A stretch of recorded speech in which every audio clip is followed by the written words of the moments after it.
बतलाता हूँ, तिल तिल करके जली रानियां वो अंगार सुनाता। देखिए सभी लोगों ने मिलकर ये फरमाइश तो कर दी, लेकिन आप लोगों को बताना चाहूंगा ये कोई भजन नहीं है, ये सतियों का तप है। ये आग से लिपटी हुई, आग से जलता हुआ शरीर की वो चीखें हैं, वो स्वाभिमान की राग है। ये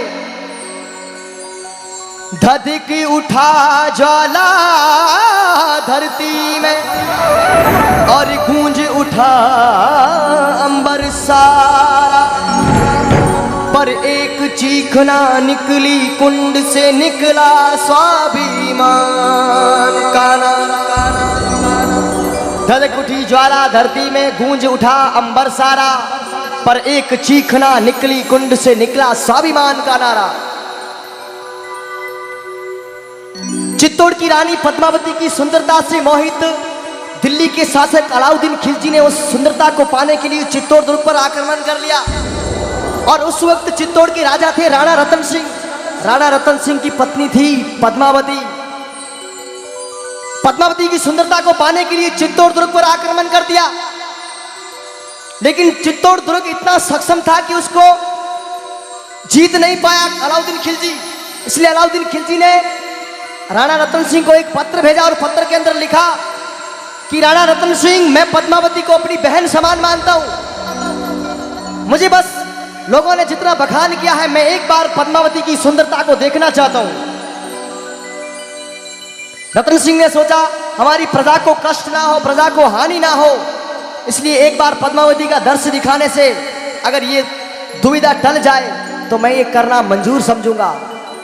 और राणा रतन सिंह ने अलाउद्दीन खिलजी को किले के दरवाजे खोल दिए और अंदर बुलाया, और जब माता पद्मावती की असीम सुंदरता देखी तो वो मोहित हो गया और उसने मन में ठान लिया कि मैं एक दिन पद्मावती को पाके रहूंगा।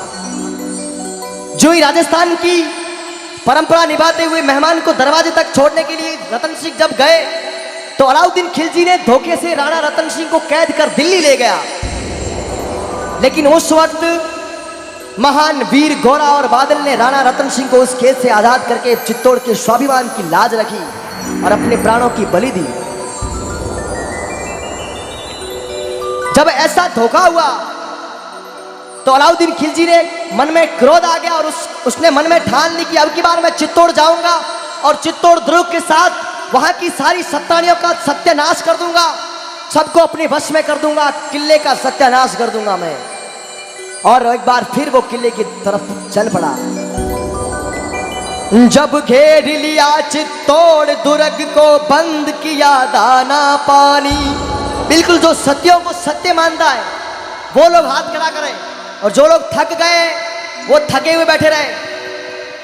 घेर लिया चित्तौड़ दुर्ग को, मंजर देख के घबराया, ले राख हाथ छत्राणी की, सर दीवारों से टकराया।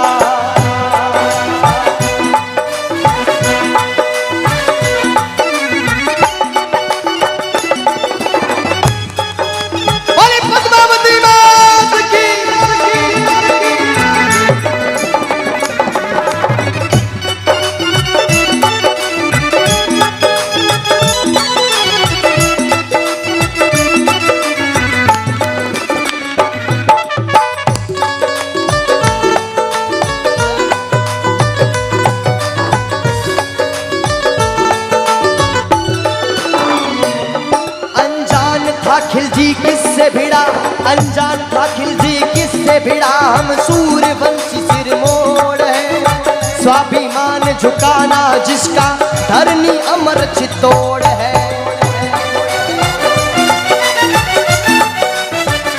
रतन सिंह ने कहा कि अनजान है खिलजी किससे भिड़ा, हम सूर्यवंशी सिर मोड़ है, स्वाभिमान झुकाना जिसका, धरनी अमर चित्तौड़ है। इस चित्तौड़ धरा का कभी स्वाभिमान नहीं झुका। पद्मावती को कहा कि पद्मावती, आज हमारे किले पर इतना बड़ा संकट आन पड़ा है, आज आपकी आबरू संकट में है पद्मावती, आप क्या करोगे? हम केसरिया बांधकर इस युद्ध भूमि में जा रहे हैं, पता नहीं वापिस अपने जीवन में इस किले में लौट आए कि नहीं लौट आए, आप क्या करोगे? तब पद्मावती ने जवाब दिया, चित्तौड़ दुर्ग के कण कण में इतिहास रचा कर जाऊंगी, चित्तौड़ दुर्ग के कण कण में इतिहास रचा कर जाऊंगी, स्वाभिमान को हार के उसके हाथ कभी ना आऊंगी।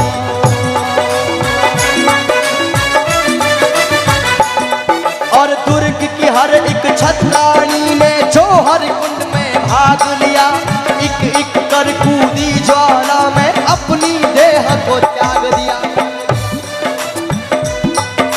उस वक्त किले में ना सिर्फ छत्राणियों ने बल्कि जितनी भी हिंदू नारियां थी जो चल सकती थी वो चल के उस अग्नि कुंड के अंदर प्रवेश किया, और जो चल नहीं सकी उन बच्चियों को, नारियों को उस कुएं के अंदर धकेल दिया गया ताकि कोई मुगलों के हाथ ना लगे। इसे कहते हैं स्वाभिमान, इसे कहते हैं। अगर उस वक्त ये माता पद्मावती ने ये ना किया होता और मुगलों के साथ जाके अपना घर बसाया होता तो आज हम किसी को अपनी नाक दिखाने के लायक नहीं होते। तेलंगाना में तो क्या, राजस्थान में भी कहीं जागरण करने के लायक नहीं रहते हम लोग। ये बात सत्य है कि नहीं है? उन्होंने अपने आप को आग के अंदर ढकल कर हमारी नाक ऊंची कर दी। आज लोगों के सामने हम सीना खोल के चलते कि हम महाराणा प्रताप की संतान है। आज सीना खोल के चलते हैं कि हमारी मां पद्मावती थी। अंधन समाप्त हो गए किले के, लेकिन मजबूरन किले के दरवाजे खोलने पड़े। अलाउद्दीन खिलजी मन में प्रसन्न हो गया कि सारी छत्राणियां मेरी हो गई और चित्तौड़ दुर्ग मेरा हो गया। लेकिन जब किले के अंदर घुसा तो मंजर ही कुछ और था। जब खुले द्वार चित्तौड़ दुर्ग के मंजर देख के घबराया, जब खुले द्वार चित्तौड़ दुर्ग के मंजर देख के घबराया, ले राख हाथ छत्राणी की सर दीवारों से टकराया। जब किले के दरवाजे खुले तो चारों तरफ धुएं की लपटें, आग की लपटें उठ रही है, और अलाउद्दीन खिलजी ने किले के अंदर प्रवेश किया तो चारों तरफ राख मिली उसको। इतने बड़े क्रूर अलाउद्दीन खिलजी के भी आंखों में आंसू आ गए। घुटनों पे खड़े खिलजी के भी आंखों में भर आया पानी, घुटनों पे खड़े खिलजी के भी आंखों में भर आया पानी। हार गया दिल्ली का शासक, जीत गई है छत्राणी, हार गया दिल्ली का शासक, जीत गई है छत्राणी। पद्मनी स्वाभिमान अमर तुम्हारा, स्वाभिमान अमर तुम्हारा, पद्मनी स्वाभिमान अमर तुम्हारा, स्वाभिमान अमर हमारा।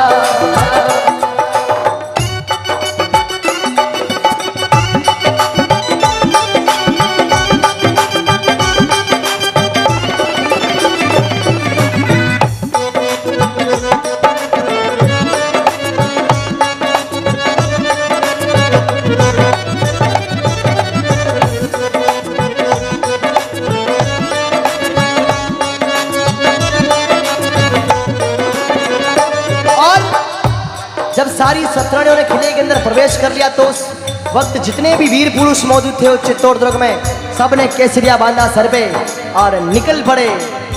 इलान देवो आपनी माँ हालरियो हुलराय, पूत सिखावे पालने मलन बढ़ाई माए। वो माता की सिखाई हुई बातें उनको याद आ गई कि मेरी माँ ने मुझे पालने में ये बात सिखाई थी कि बेटा जब बात मातृभूमि पे और इज्जत पे आन, स्वाभिमान पे आन पड़े तो कूद पड़ना आग में, और अपना सर कटा के भी अपने माँ का और अपनी जननी और अपनी धरती माँ का नाम ऊपर कर जाना। उस वक्त ये बात है, सर कटे धड़ लड़े आसान है राजस्थान री। केसरिया बाना बांध के सर रजपूती रण में कूद पड़े, केसरिया बाना बांध के सर रजपूती रण में कूद पड़े। जब तक सांस में सांस रही तब तक दुश्मन से खूब लड़े। सत्य सनातन धर्म वीर कण कण में गौरव भर देंगे, पृथ्वी की क्या बात करो अंबर के सरिया कर देंगे। हर कवि कल्पना करता है, मैंने भी इसमें कल्पना की। जब माता पद्मावती और 16,000 रानियां भगवान के पास पहुंची तो भगवान ने एक प्रश्न किया पद्मावती को कि मां पद्मावती, ऐ सती तेरे स्तप में, तेरे स्वाभिमान में, तेरी आबरू में ऐसा क्या था जो 16,000 रानियों ने एक साथ अग्निकुंड के अंदर प्रवेश कर लिया। भाई साहब 16,000 रानियों, 16,000 संख्या होती है। 1,000 आदमी आते हैं, हम उनको पानी नहीं पिला पाते। 16,000 बहुत बड़ी संख्या होती है। तब उस वक्त माता पद्मावती ने क्या जवाब दिया, इसको गौर करके सुनिएगा, और जो जिसको समझ में आए वही ताली बजाए। मैं देखना चाहूंगा कितने लोगों को समझ में आई। पद्मावती ने कहा, मैं जली राख हुई। जरा गौर करना इस पंडाल में बैठे, अगर नहीं गौर किया तो आपके अपनी सतीत्व की कसम है, उस सती का श्राप लगेगा आपको। मैं जली राख हुई अंगारों पर स्वाभिमान बचाने को। मैं जली राख हुई अंगारों पर स्वाभिमान बचाने को। रजपूती खून गरम सदियों से ये अंदाज दिखाने को। मैं जली राख हुई अंगारों पर स्वाभिमान बचाने को। मेरा रजपूती खून गरम सदियों से ये अंदाज दिखाने को कि मेरा जो हिंदू खून है ये मुगलों को दिखाने के लिए मैं इस आग के अंदर कूदी कि मेरा खून उस आग से भी तेज है। स्वाभिमान अमर हमारा, पद्मनी अमर तुम्हारा। ओ हम जिएंगे और मरेंगे ऐ वतन तेरे लिए। दिल दिया जान भी देंगे ऐ वतन।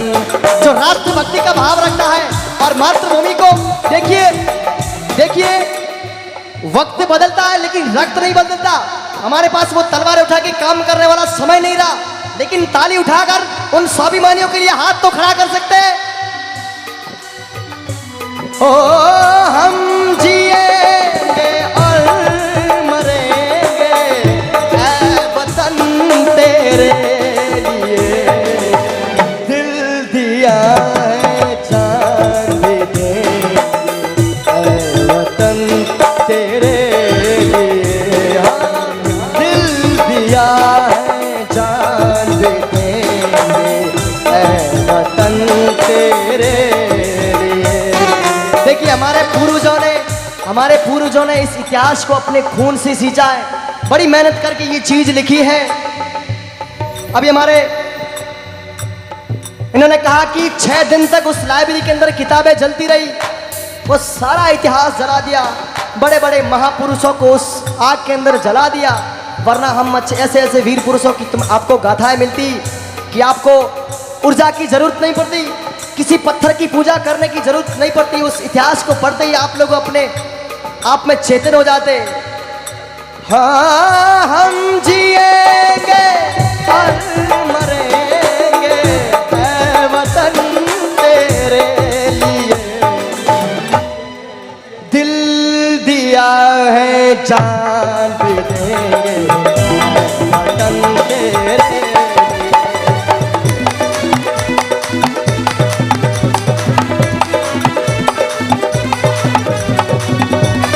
मेरा देश सलामत रहे, मैं मर जावा 100 बार, मेरी लाश भी मेरे घर ना आए, चाहे तकता रहे घर बार।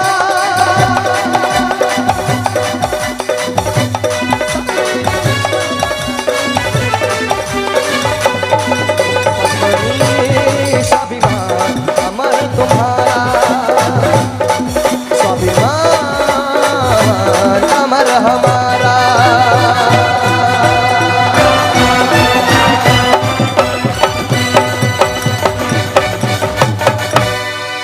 बोली सती पद्मावती मात की, बोली महाराणा प्रताप की। वाह भक्तों, आप लोगों के पीछे